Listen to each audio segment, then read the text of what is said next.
Here's Blair, the kicker for the Vikings. Remember he missed against Seattle in overtime in the playoffs in the freezing cold? Here he is with a 47-yarder with 2.5 minutes left to try to give Minnesota the lead.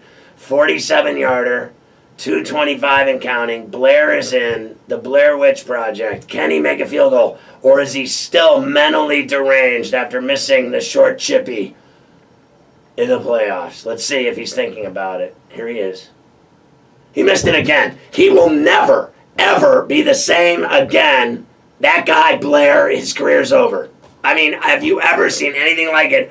Dry, perfect conditions, absolute gorgeous weather, and he still chucked it because you suck. Blair Walsh. Oh my God, you're awful. What is the deal with you, bro? Cut him. There's a pick six. Go, Hizzy, money. Preseason counts when you're betting. Shake it, Vikings. Shake it, pick six, Hizzy. Woo! How do you like me now? That guy's a great kicker. He'll kick the extra point here. Everything's fine. Because they won, I won't cut him.